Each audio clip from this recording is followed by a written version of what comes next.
안녕하세요. 예. 프린트 다 받으셨죠, 그죠? 예, 들어가도록 할게요.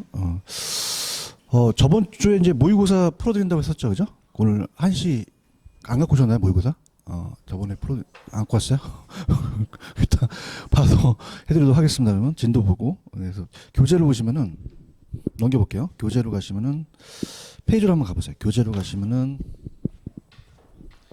교재 아마 저번 주에 어디까지 했었냐면 교재 그 177페이지까지 리즈까지 했었죠, 그죠? 177까지 했었고 넘기시면은 이제 178페이지 가시면은 프로젝트 금융 파이낸싱 하차례 맞죠, 그죠? 여기 들어가도록 하고 그다음에 저번에 이제 안 한 파트가 있어요. 앞쪽으로 다시 오시게 되면은 167페이지로 가시게 되면은 거기에 이제 주택연금은 저번에 안 했었죠, 그죠? 여기 들어가도록 할게요.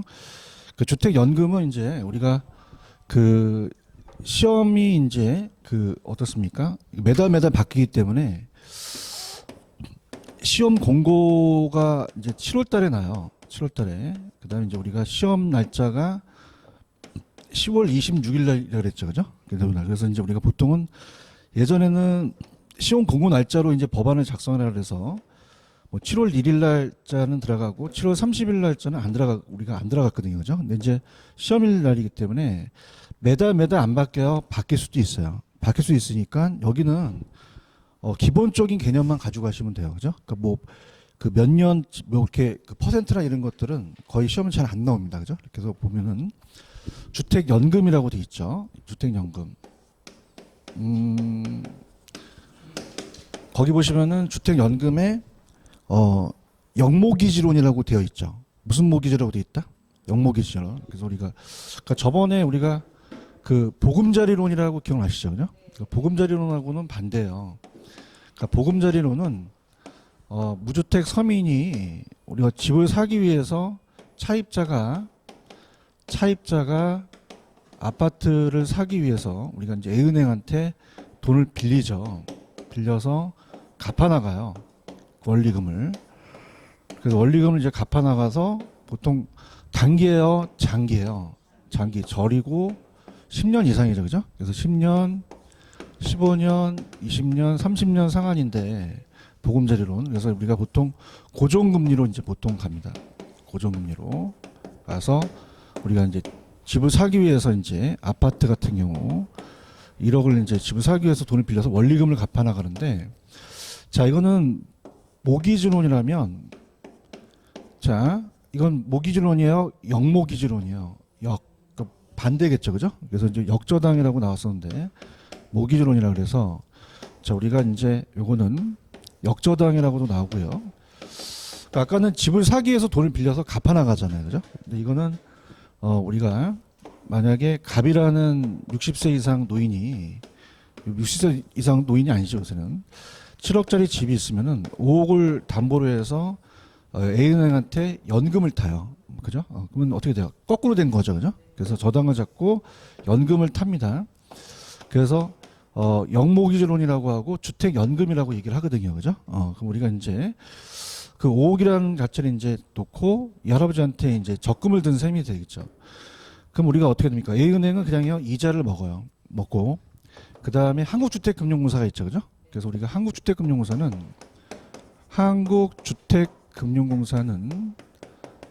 여기는 어떤 업무를 하냐면 보증 업무를 해요. 그러니까 우리가 이 60세 분이 일단 공사에 가서 그냥요 보증서를 발급해요. 발급해서 얘한테 주게 되면 얘가 어떻습니까? 자체적으로 연금을 주는 거죠. 그 연금은 공사도 주는 거예요, 은행이 주는 거예요. 은행. 그래서 이제 우리가 기본적인 개념만 잡으시면 돼요. 그러니까 제가 하라는 것만 하는데 167페이지 가시면은 주택연금, 주택담보, 노후연금 보증이라는 게 있죠, 그죠? 그래서 이제 얘는 주택연금은 모기지론이에요, 역모기지론이에요.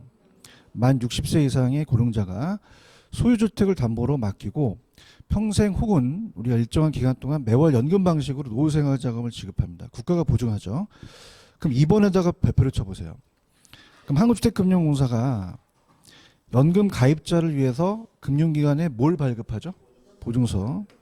그럼 금융기관은 한국주택금융공사의 보증서에 의해서 가입자에게 주택연금을 지급하겠죠. 이렇게 가십니다. 자, 그럼 가입 요건은 제가 이제 뭐 형광펜이나 아니면 중요 그 펜을 한번 들어보세요.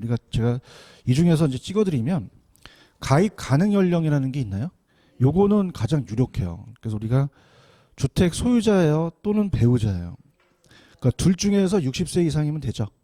그래서 이제 옛날에는 둘 다 60세 이상이었거든요. 옛날에는 띠동갑이면 몇 년을 기다려요? 12년을 기다려야 되죠. 그래서 이제 주택 소유자 또는 배우자가 만 몇 세 이상이다? 60세이면 가능하고요. 그다음에 확정 기간이 있어요. 확정 기간 밑에 고객이 선택한 일정 기간에 월 지급을 지급하는 거거든요. 원래 종신까지인데.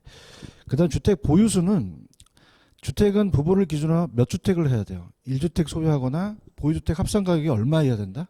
9억. 다주택이어야 되고 단 그 밖에 주택의 보유자는 3년 이내 1주택을 처분하는 조건으로 가입이 가능하다고 돼 있죠. 이렇게 보시고요. 넘겨보세요. 넘기시면은 대상주택에다가 배표를 쳐놓으시면 합니다. 요건 이제 시험에 나옵니다. 대상주택. 당연히 얘도 그냥이에요. 주택연금이에요. 그럼 상가는 될까요? 안 될까요? 안 되겠죠. 상가는 안 되고 우리가 이제 그 주택만 됩니다. 그래서 시가 얼마 이하 된다? 9억. 주택법상 주택 또는 지방자치단체에 신고된 노인복지법상 노인복지주택도 포함되죠. 근데 여기다 한번 체크해 보세요. 확정기간이라는 게 있었죠. 그죠? 확정기간 방식의 경우는 노인복지주택은 그냥 다 제외된다. 제외된다. 이렇게 잡으시고 그 다음에 2번 상가 등 복합용도 주택은 전체 면적 중 주택이 차지하는 면적이 몇 분의 몇 이상이 돼요. 2분의 1. 가입 당시 재개발 재건축이 예정된 경우는 사업 시행인가 전 단계까지는 주택연금 가입이 불가능하다 가능하다 가능하고 연금 수령 중 담보주택이 재개발을 되거나 재건축될 수도 있죠. 되더라도 계약을 그냥 다 유지할 수도 있다. 유지할 수도 있다. 또한 주택의 일부분을 주택연금을 이용할 수가 없는데 자 이번에다 배포 쳐보세요. 아까 주택만 되지 상가는 안 되죠. 오피스텔 상가 판매 및 영업시설 전답 등은 주택연금으로 대상에서 포함되어 제외돼요. 이게 유력하고 그 다음에 거주요건 및 채무관계자 자격은 주택연금 가입주택을 가입자 또는 배우자가 실제 거주지로 이용하고 있어야 되고 해당 주택을 전세 또는 월세로 주고 있는 경우는 가입이 가능하다 불가능하다 불가능하다 정도 보시고 자 오른쪽 장점으로 가시면 이제 아까 제가 종신 사망할 때까지죠. 부모도 그래서 평생 거주, 주거의 안정과 평생 지급, 생활의 안정으로 부부 한 분이 중도에 사망하더라도 그 배우자는 기존과 동일한 주택연금을 지급받을 수 없다, 있다. 주택연금을 받을 권리는 양도 압류하거나 담보를 제공할 수는 없죠. 자, 펜 들어보세요. 합리적인 상속이라는 단어가 있나요? 여기도 가장 유력해요. 아까 그 다음으로. 그럼 주택연금을 담보로 제공한 주택처분금액 범위 내에서만 상한 의미를 부담하면 된다고 돼 있죠. 이게 무슨 얘기냐? 주택 처분 금액이 높고 연금 지급 총액이 작고요. 환화 금액이 이제 연금 지급 총액이라면 자, 5억을 이제 연금을 타기로 했어요. 근데 만약에 이 할아버지가 4억을 타고 죽었어요. 그러면 1억이 남죠. 그럼 그냥 이때 상속인한테 돌려줘야 돼요. 돌려줘야 되고 두 번째가 이제 중요한데 만약에 연금 지급 총액이 많고 환화 금액이 주택 처분 금액이 환화 금액이라면 만약에 5억을 남았는데 이 아버지가 장수를 하셔요. 6월 타면 1억이 빵꾸 났죠.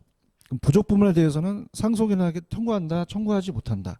않죠. 요게 이제 가장 유력하고 그냥 세제 혜택은 그냥 우리가 소득공제나 재산세 감면을 해준다 그 정도만 알아가세요. 알아가지고 그다음에 주택연금의 지급은 의의에 것이면 주택연금의 지급액은 주택담보가액의 감치인계수를 곱한다고 돼 있죠. 찾았습니까? 이건 아직 안 나오는데 자 이렇게 갑니다. 자 보통 아까 보금자리로는 어떻게 돼요? 이건 그냥 돈을 갚아나가는 거예요. 갚아나가는데 이거는 이 은행이 이 할아버지한테 이자를 먹고 연금을 주는 거죠. 그래서 감치인계수라는 건 뭐냐면 이 은행이 5억짜리 적금을 들어요. 그죠? 그럼 적금을 가지고 그냥입니까? 매번 분립합니까? 그 만약에 10년이면은 원래 5천만 원을 매년 줘야 되는데 그냥요 이자를 먹어요. 그럼 높게 주겠어요? 낮게 주겠어요? 낮게 연금을 주겠죠. 그러면 적금을 드니까 무슨 개수다? 감치인 개수죠. 무슨 개수? 그러면은 이 연금을 은행이 먹는 거예요? 이 할아버지가 먹는 거예요? 따라서 영감이 먹는다. 따라서 영감. 그래서 무슨 개수다? 감침개수. 그래서 우리가 아직은 안 나왔지만 주택연금 지급액을 계산할 때는 그 담보가액에다가 무슨 개수를 곱한다? 감침개수. 그다음에 주택연금 아까 공사가 줬어요? 금융기관이 줬어요? 대출을 일으켰고 대출금리가 변동이라고 돼 있죠? 이제 아까 제가 보금자리로는 아까 무슨 금리였어요? 고정리고 얘는 변동이죠, 그죠? 변동. 그래서 주택연금은 변동이에요. 그래서 어떻게 암기하시냐? 어떻습니까? 우리가 이제 저기 북한에 보시면 이제 연변이라고 있죠, 그죠? 자, 따라서 연변 보고, 연변을 보고 온 거예요, 그죠? 근데 이제 안 먹혀. 자, 그러면은 연금은 그 변동이죠. 근데 보금자리로는 뭐죠? 고정금리다. 여기 잡으시고, 그 다음에 대출금리는 저번에 변동에 CD와 코픽스가 있었죠. 이 두 가지로 가고요. 대출이자는 매월 연금 지급 총액, 대출 잔액에 가산되므로 가입자 직접 현금으로 납부할 필요가 없겠죠. 넘길게요. 넘기시면은 5번에다가도 별표를 쳐보세요. 자, 보통 보금자리로는 어떻게 돼요? 아까 장기면서 몇 년 거치 몇 년 상환하다가 중도 상환할 수 있죠. 그럼 보금자리로는 중도 상환 수수료가 있어요. 근데 주택연금은 없습니다. 별표. 출제가 됐었는데 주택연금은 별도의 중도 상환 수수료가 있다 없다? 없이 전액 또는 일부를 중도 해지가 가능하다고 돼 있죠. 찾았습니까? 다만 초기 보증료는 환급된다, 환급되지 않는다. 환급되지 않죠, 그죠? 그러니까 주택 가격의 뭐 1.5%는 좀 안 나올 것 같아요. 왜냐면 안 바뀌어요. 계속 바뀔 수가 있어요. 그럼 1.5 이런 것들은 좀 얘기가 그렇죠, 그죠? 초기 보증료는 환급된다, 환급되지 않는다. 주택연금 지급액은 이제 주택 가격이 높으면 더 주고 금리가 낮을수록, 그죠? 대출 기간이 좀 짧을수록 더 많아지겠고 밑에 가시면은 월 지급이 종신과 우대 방식이라는 게 있죠. 그러니까 종신이라는 것은 사망할 때까지예요. 근데 종신 지급 방식에 그냥 지급은 인출 한도가 설정이 있어요, 설정 없어요? 없고 매달 주는 거고 혼합은 그냥입니까? 50%를 인출할 수 있습니까? 인출할 수 있죠. 인출. 그래서 만약에 5억에서 2억 5천 인출하면 2억 5천만 받겠죠. 이렇게. 그래서 그 정도 지급 종신 지급이 있고 혼합이 있다. 우대는 우대해주고 대출 상환 방식인데 그 정도만 보시면 돼요, 그죠? 그래서 제가 다시 한번 체크하면 지금 체크한 데가 있었죠, 그죠? 어디 있었냐면 167페이지 가시면 거기에 주택연금에 동그라미 2번 체크했고 가입 요건에 가입 가능 연령 체크했죠. 요거. 그 다음에 넘기시면 어디에 체크가 돼 있어요? 대상주택에다도 체크했나요? 체크했고 그 다음에 오른쪽 가시면 장점에 합리적인 상속 있죠. 거기 체크하시고 그 정도만 체크하시면 돼요, 그죠? 그래서 그 정도 안에서 나옵니다, 범위 내에서. 그래서 이제 우리가 이게 조심스러운 게 얘네들이 이제 출제를 8월달에 들어가면은 10월달까지 그냥입니까? 매달 바뀔 수도 있습니까? 그러니까 몇 년 몇 퍼센트까지는 좀 안 낼 가능성이 크고 지금까지는 그렇게 나왔어요. 그러니까 기본적인 것만 나왔지 우리가 구체적으로 몇 퍼센트다 이런 건 안 나왔거든요. 그죠? 그러니까 여러분들이 그렇게 해서 보시면 되고 넘겨볼게요. 얘보다 더 중요한 데가 프로젝트 파이낸싱이에요. 넘겨볼게요. 178입니다.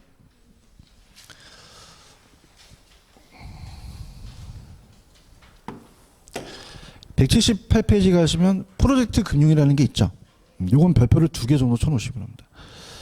그래서 매년 출제되는 건 아닌데 1년마다 이제 거쳐서 나오거든요, 그죠? 거쳐서 나오는데 우리가 이제 그 프로젝트 파이낸싱이라는 것은 공부를 하셨으니까 부동산 물적 담보예요, 사업성이 담보예요. 그러니까 프로젝트로 파이낸싱을 해주겠다는 거예요. 그래서 이제 우리가 원래는 그 천안 논산 고속도로라든지 인천공항, 뭐 신고속도로 같은 항만이나 SOC 사업이라고 아시죠? 국제사업 이런 것들을 이제 하게 되는데 지금 이제 논란이 굉장히 되는 게 신문지상에 이렇게 보시게 되면은 선분양과 후분양이라는 거 들어보셨죠? 그럼 선분양은 그냥요 팔고져요. 팔고 짓고 후분양은요 짓고 팔게 되면은 건설회사의 독점으로 가게 돼요. 그래서 후분양을 위해서 프로젝트 파이낸싱을 건설회사한테 많이 빌려줬거든요. 근데 옛날에 저축은행이 부도났다는 얘기 들으셨죠? PF가 이제 분양이 잘 되면 되는데 안 돼갖고 부도 처리를 해버렸거든요. 그 다음에 좀 지금 또 제가 항상 재건축을 얘기하는데 오늘 신문시장에 보시면 그냥입니까? 분양가를 규제합니까? 규제해요. 그래서 선분양이 아니라 후분양 쪽으로 좀 막 가려고 그래요. 또 그러니까 PF 자체를 민자유치라는 얘기 들어보셨죠? 그래서 이제 199페이지를 연결시키셔야 돼요. 넘겨보세요. 오늘 할 건데 199로 가시면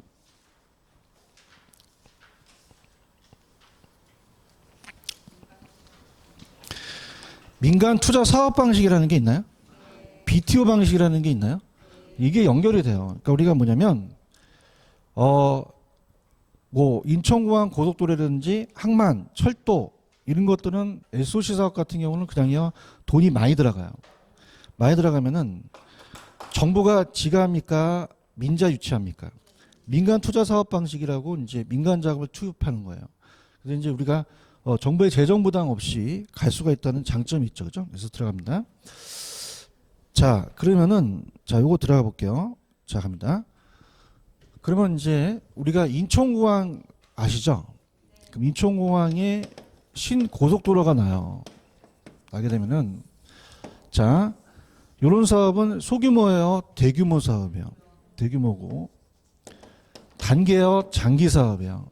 장기 사업이죠. 그래서 지금 어차피 오늘 할 거지만 BTO 방식이라는 게 있죠.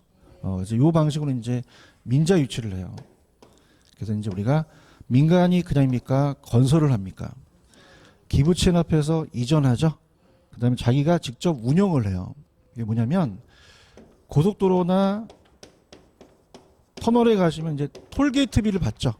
그래서 이제 그걸 받아가지고 사업성을 있어서 요거는 물적 담보가 아니라 그 사업성이 담보거든요. 앞으로 이제 현금 흐름, 사업성, 수익성을 담보로 갑니다. 그죠? 그래서 앞으로 이제 미래 현금 흐름입니다. 그래서 요거는 부동산, 그 사업주의 부동산 물적이나 신용담보예요. 신용담보가 아니에요. 아니죠.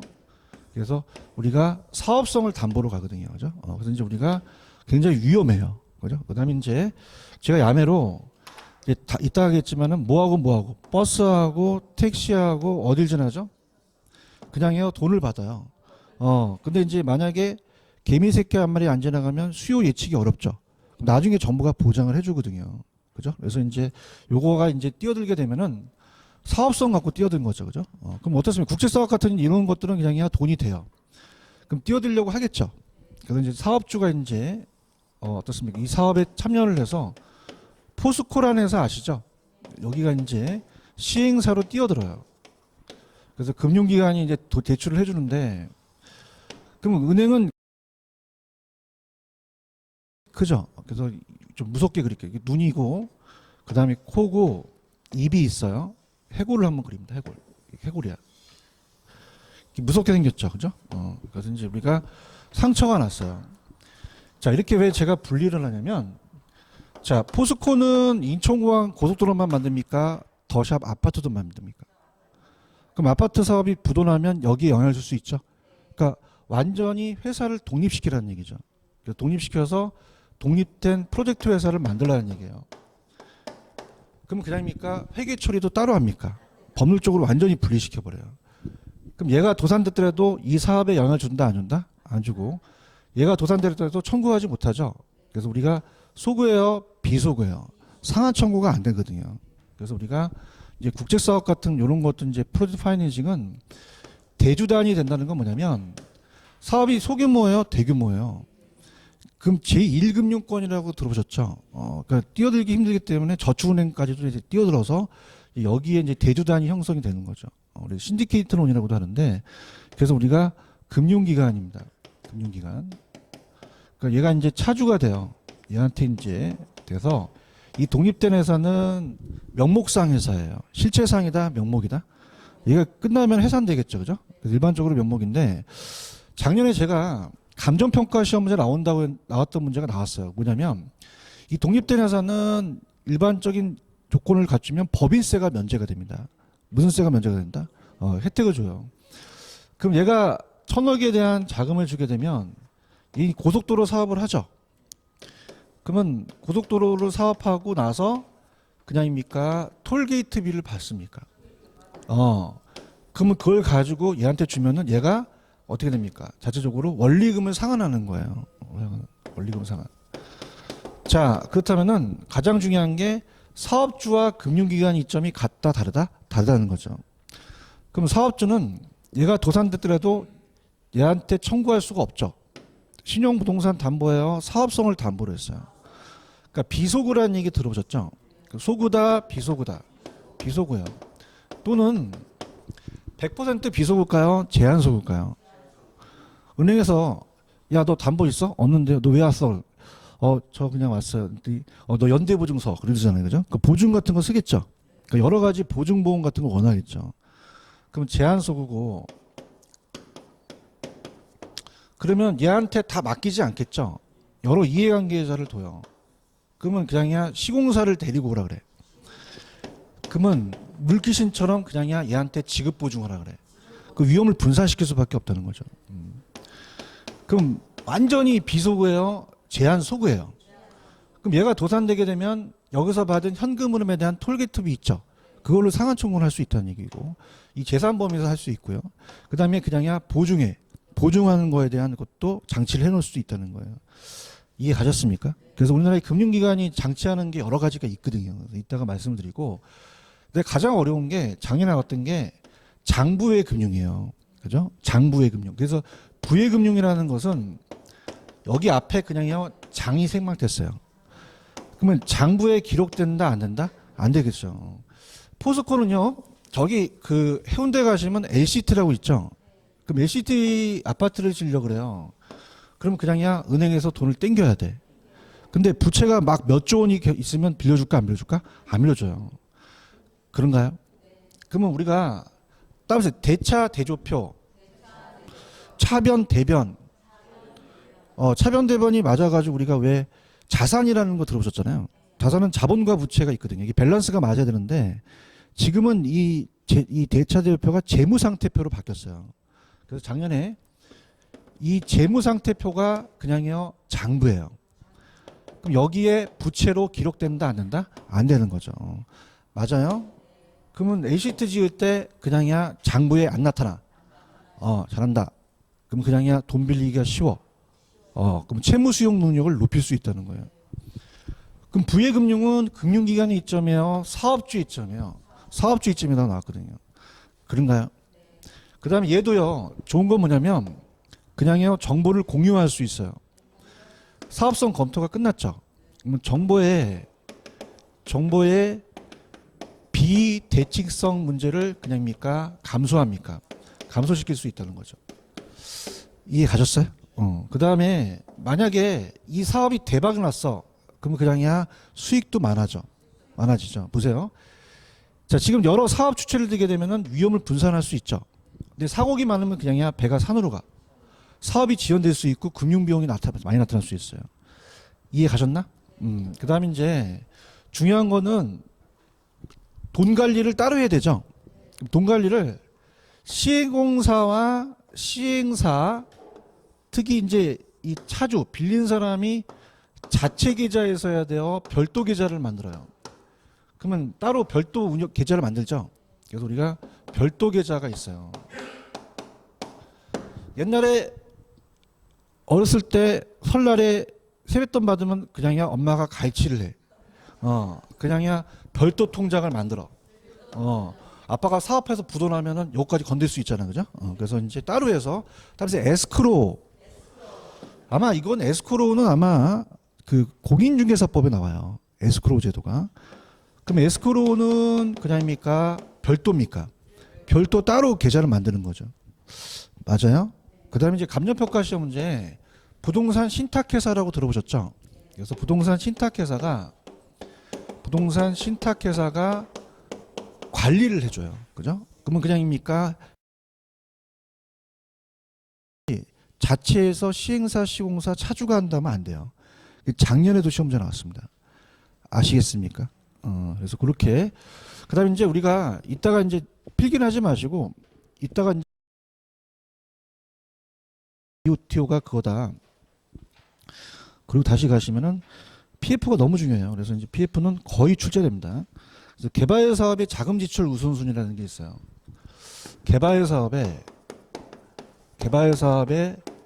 자금 지출 우선순위. 자, 그러면 어떨까? 가장 먼저 내야 될 게 그냥이야 원리금이야. 원리금을 먼저 갚아야 되죠. 그런가요? 그 다음에 중요한 것은 자, 그 시공사의 공사비가 있고요. 시공사의 공사비가 있고 그 다음에 시행사의 개발이익이 있어요. 그러면 은행 입장에서는 이 시공사의 공사비는 대출로 이루어졌거든요. 그러면은 시행사의 개발이익이 먼저예요, 공사비가 먼저예요. 선지급 때문에 이렇게 돼야겠죠? 이렇게 나왔었어요. 이해 가셨습니까? 그럼 이제 펜을 드세요. 흔적을 남기게. 지금 178페이지는 피고 있어요? 제발. 이렇게. 그래서 이제 가시게 되면 천천히 하나씩 갈게요. 의의 있죠? 프로젝트 금융은 부동산 담보 대출이에요, 사업성이 담보예요. 미래 현금 흐름이라는 게 뭐냐면 톨게이트비 받는 거예요. 톨게이트비. 거기다 적어. 톨게이트비.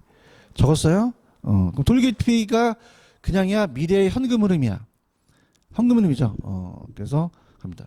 그럼 이거는 건설사나 개발 자금을 조달하니까 수요자 금융이에요, 공급자 금융이야.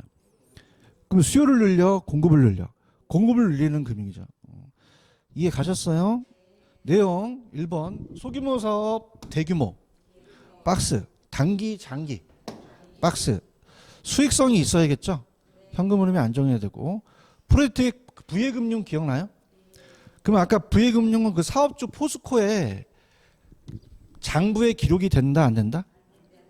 그럼 금융기관의 이점이에요, 사업주의 이점이에요. 사업주의 재무구조 현 상태를 유지할 수 있다는 거죠. 그러니까 채무 수용 능력이라는 건 뭐냐면 돈을 빌릴 수 있는 능력이 높아지는 거예요. 재고라는 건 올라가는 거고. 그럼 프로젝트 금융은 프로젝트 회사의 부채로 계산된다고 돼 있죠. 그러면 포스코에 계산되는 거예요, 이 PF 회사, 독립된 회사예요. 독립 회계 처리를 여기서 하면 거죠. 이해 가셨나? 이렇게. 그러니까 메리트가 있다는 거야. 그죠? 아니 포스코가 만약에 이게 몇 조 원이 여기 부채로 기록돼 봐. 이 아파트 사업 할 수 있을까? 이게 못해, 작살나. 그럼 부채로 기록돼 안 돼? 메리트가 있는 거예요. 이해 가셨어? 가셨고. 그 다음에 그럼 사업주가 채무 부담을 요구하지 않는 소구다, 비소구다. 소구할 수가 없어요. 채무 상환의 청구권은 프로젝트 자체의 자산비 현금으로만 가능하죠. 정보가 아까 대칭, 비대칭 문제를 해결할 수 있죠. 그러니까 정보를 공유하다 보니까 금융기관의 이점이라고 나왔었어요. 그 다음에 봐봐. 여러 사업 주체를 두지만 사공이 많으면 배가 산으로 가지. 그럼 그냥이야 절차가 복잡해. 사업이 지연될 수도 있네. 위험 부담이 크기 때문에 높은 금융 비용이 또 나가겠죠. 그 다음 6번. 아까 프로젝트 회사가 독립됐죠. 그럼 법률적, 경제적으로 그냥요 완전 독립된 회사예요. 명목회사라고 들어보셨죠? 실체다, 명목이다.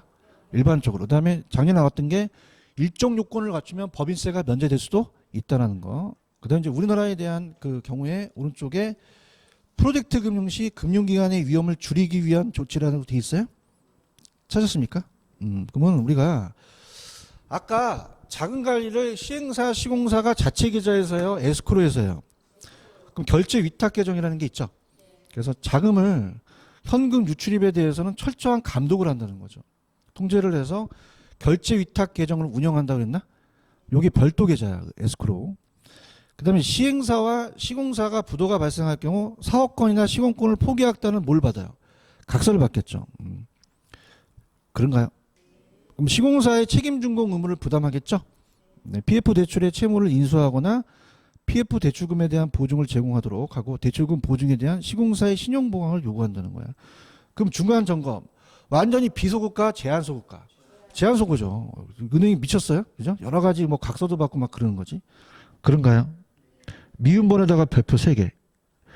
2번 나왔는데 개발 사업의 자금 지출 우선순위 정할 때는 공사비하고 개발이익 중에서 뭐가 먼저야?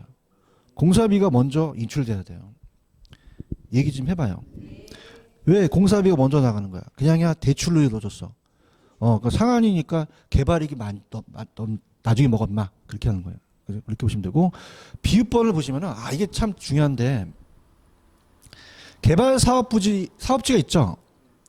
저번에 제가 신탁 증서금융이라는 거 기억나십니까? 그래서 우리가 제가 이제 작년에 투자를 많이 하고 요즘 우회적으로 이렇게 많이 가는 게 대출이 그냥이가 굉장히 규제가 심해요. 요즘 신탁 쪽으로 많이 가요. 신탁 쪽으로. 그래서 신탁이라는 자체가 굉장히 또 이슈화가 막 돼가지고 강남 애들도 신탁을 많이 받더라고요. 그죠? 그래서 신탁 회사가 있거든요. 수수료가 나가긴 나가. 근데 장단점은 있어. 근데 거기에 대한 뭐 재테크는 내가 재테크 강의가 아니니까 그건 나중에 하도록 하고 그 신탁 회사라고 있어요? 찾으셨어? 그러니까 이런 얘기야. 봐봐. 옛날에 나왔던 게 뭐냐면 지금 이게 이렇게 하셔야 돼. 정확하게. 이게 시험에 나왔던 게 지금 원래는 이 PF가 건설회사한테 빌려주고 온 거야. SOC 사업이야. SOC 사업이나 민자 유치 같은 걸 얘기를 해요. 그렇죠. 돈이 적게 들어가 많이 들어가. 그럼 정부가 지금 가끔가다 예산이 없는데 거기까지 해봐. 난리라는 거야 지금. 그러면 사업주한테 꼬셔갖고 PF를 받으라 그러는 거야. 그러면 정부의 재정 부담 없이도 PF를 일으켜서 SOC 사업을 할 수 있다는 거죠. 맞나? 근데 이제 지금 관건이 뭐냐면 잘 들어봐요. 지금 선분양에서 무슨 분양으로 가려고 그래? 굉장히 이슈가 돼요. 아마 이거 올해 나올 것 같아. 그러면 봐봐. 선분양은 그냥이야 팔고 쳐. 그럼 돈이 팍팍 들어오니까 공급이 늘어나죠. 그런데 후분양은 그냥이야 직구 팔어. 내가 찍었던 문제야 이게. 직구 팔기 때문에 건설회사가 지려면 돈 빌려야지. 빌려줄까 안 빌려줄까? 안 빌려줘. 대형 건설의 독점으로 가버려요. 그럼 공급이 증가한다, 공급이 감소한다. 그래서 건설회사한테도 PF를 많이 일으켜요. 그런데 봐봐, 소규모 단지야 돼, 대규모 단지 같아. LCT 같은 거. 그렇지. 내가 아마 안 봐도 그 이영복 씨라고 아시죠? 그분이 굉장히 유명하신 분인데 아마 제가 봤을 때는 그 PF를 일으켰을 것 같아요. 거기도요. 내 느낌이 그래요, 그죠? 그러면 PF는 있습니까? 은행에 등기를 쳐야 돼. 등기를 치게 되면은 은행이 엄청나게 들이대요. 근데 아직 지었어 안 졌어? 등기를 못 치죠. 대화를 하자. 이게 PF 중요한 거야. 그러면 등기 못 치니까 신탁회사한테 맡겨버리는 거예요. 담보 신탁을 하는 거죠. 무슨 신탁? 그래서 아까 신탁 증서금융이라는 거 아시죠?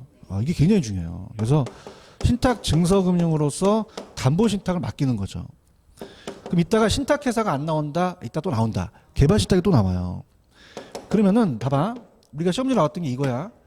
그러면은 은행은 그냥이야 이 저당권 설정을 못해. 못하죠. 선분양이니까. 근데 무슨 신탁은 할 수 있어. 담보 신탁에 대한 걸 할 수 있다는 거죠. 맞아요? 그래서 거기 보시면은 부동산 개발 사업지에 신탁회사에 무슨 신탁을 해서 그럼 은행이 수익증권을 받죠.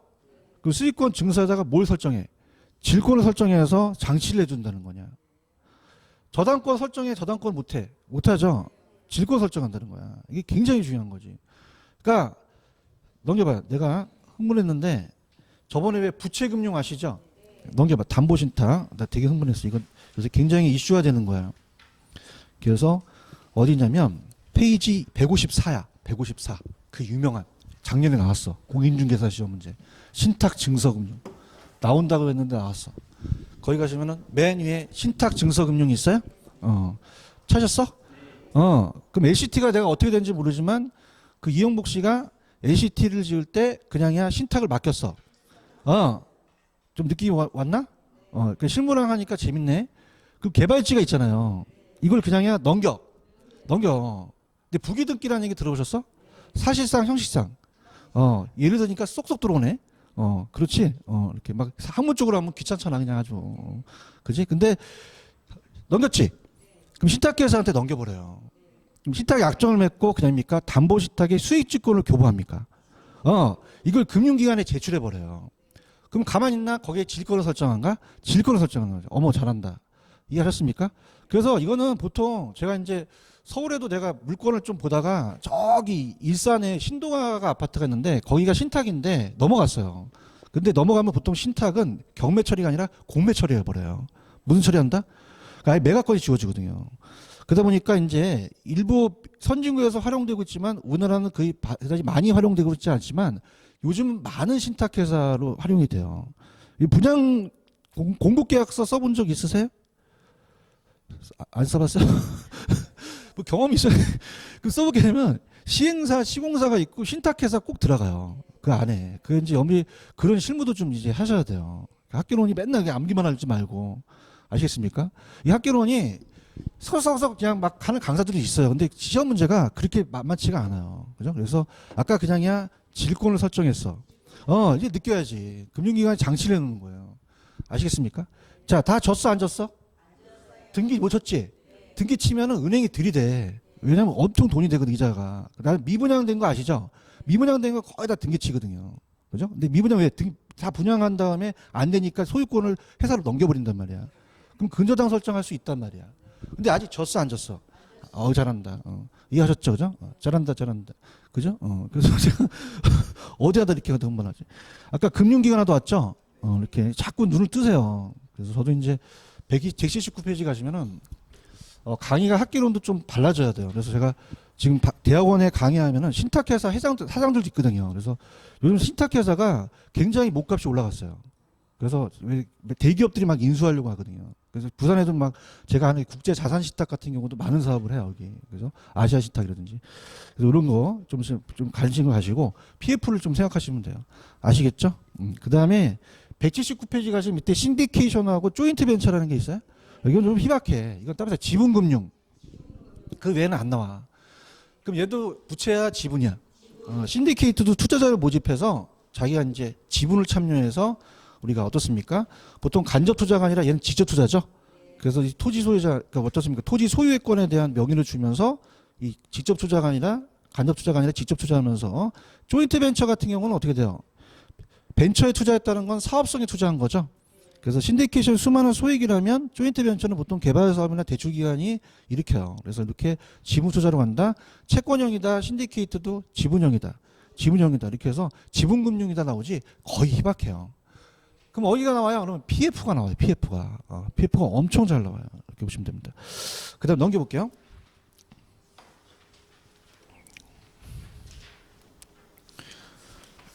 넘기시면은 페이지 183페이지 가시면 부동산 관리 파트 있어요. 이제 문제가 이제 얘는 한 문제에서 두 문제가 출제가 되는데 들어가 보도록 하죠. 부동산 관리는 이제 따라서 유지 활동. 관리라는 건 유지한다는 자체는 어떤 건물을 뭐 막 부시는 건 아니죠. 그래서 외형을 변형을 시키지 않는 범위 내에서 하는데 이번에 가시면 부동산 관리의 필요성이라는 게 있나? 따라서 위탁 관리의 필요성. 그럼 우리가 사람들이 막 도시로 몰려 그 건물이 저층화돼 고층화돼 건축 기술이 발달되죠. 그러니까 부재 소유자가 또 요구할 수도 있다 이렇게 보시면 됩니다. 그럼 이제 부동산 관리의 내용에 거기다 별표를 하나 쳐시면 여기서부터 이제 시험 문제가 나오는데 들어보도록 하죠. 자, 따라서 법경기 복합 개념을 들어보셨죠?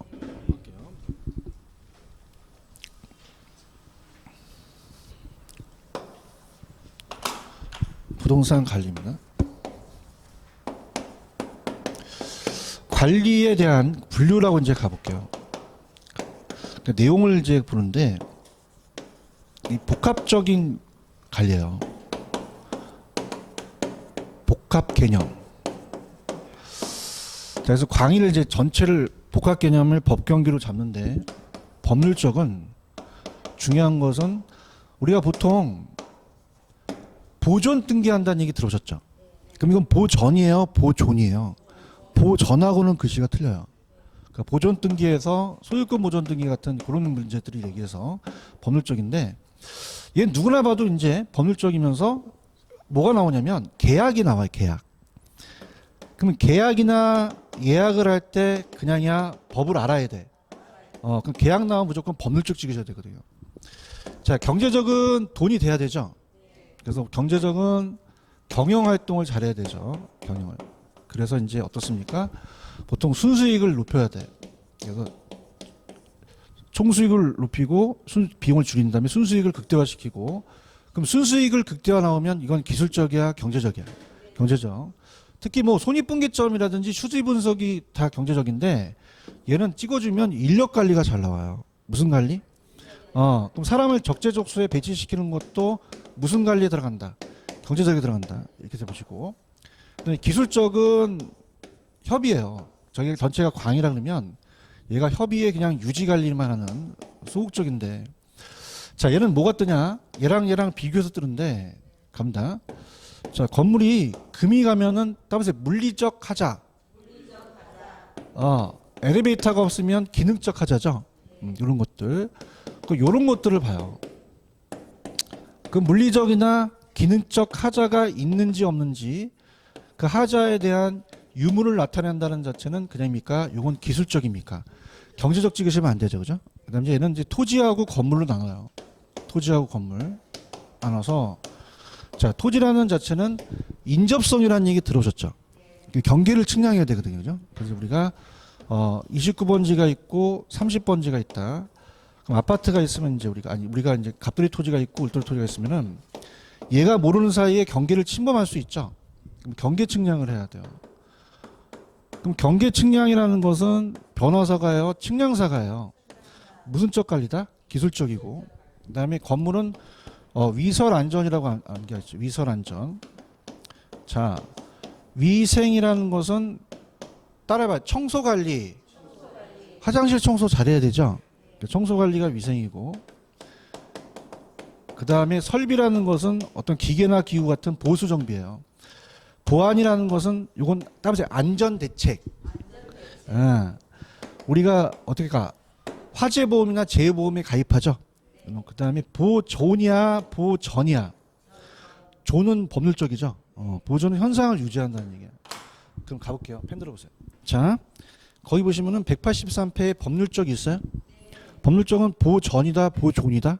존. 그래서 누구나 봐도 거기 보시면은 뭐 법률상의 절차, 법적인 보장 이런 거 당연히 법적이죠. 그다음에 1번 권리관계, 보존 등기, 타인의 불법 점유 같은 거.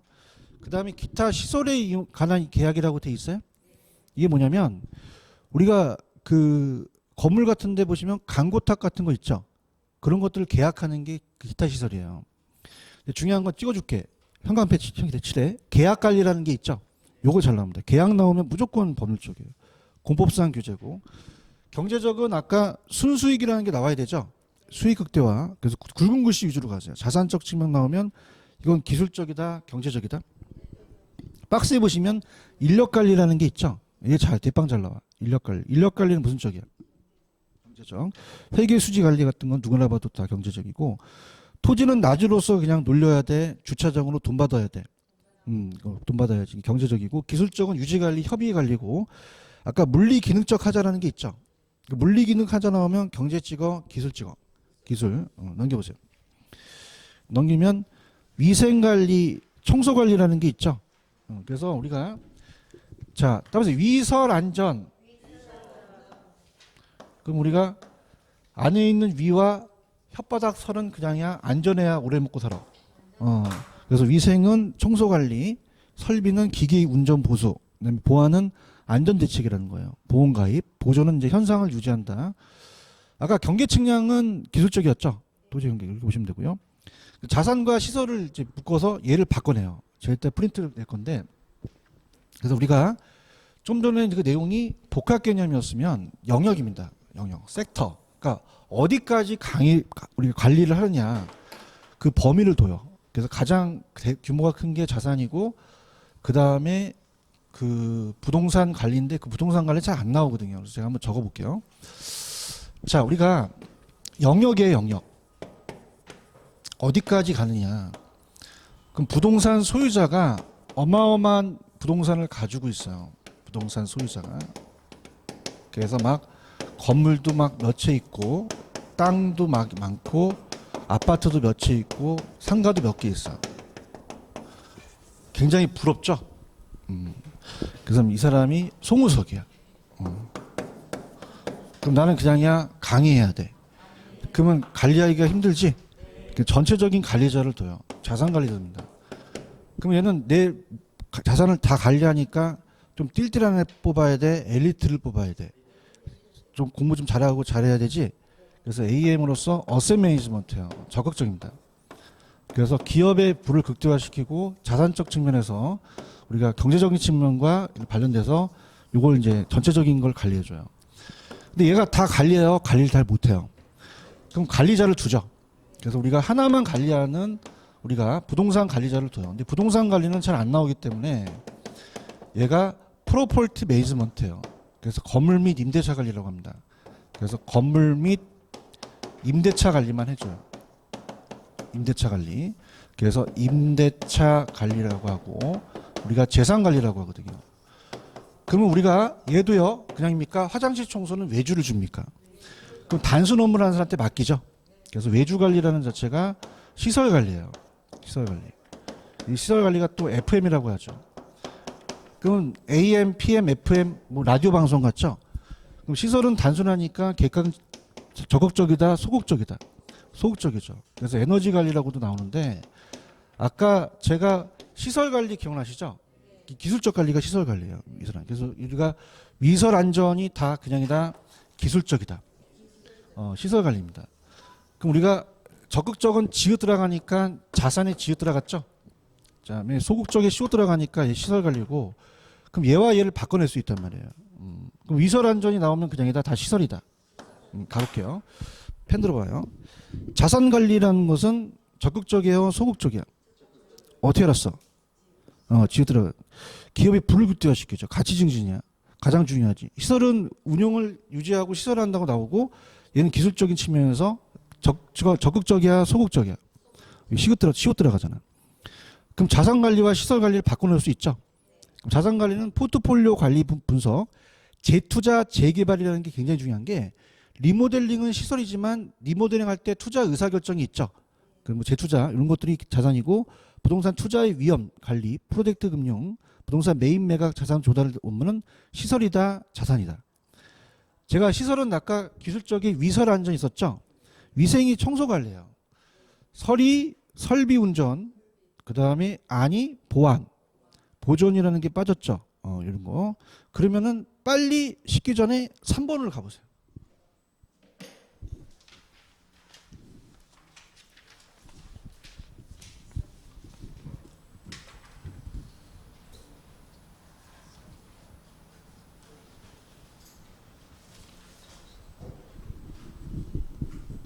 답이 손 들고 서 있죠, 그죠? 갈게요. 자산은 따라서 AM, 어셋 매니지먼트라고 돼 있죠? 이게 자산이에요. 아까 제가 여기는 안 넣었지만 건물 및 임대차 관리가 있다 그랬죠? 부동산 관리가 있어요. 시설 관리인데 다음 중 시설 관리에 속하지 않는다는 것은 아까 위설 안전에서 빠지면 되잖아요. 위생에 청소 있나요? 설비 있죠? 그 다음에 보안 있죠? 에너지 관리 빼고 부동산 매입 매각은 자산에 들어갑니다. 몇 번이 틀었어요? 2번이 틀었죠. 이해 가셨죠? 됐습니다. 좀만 쉬었다 갈게요.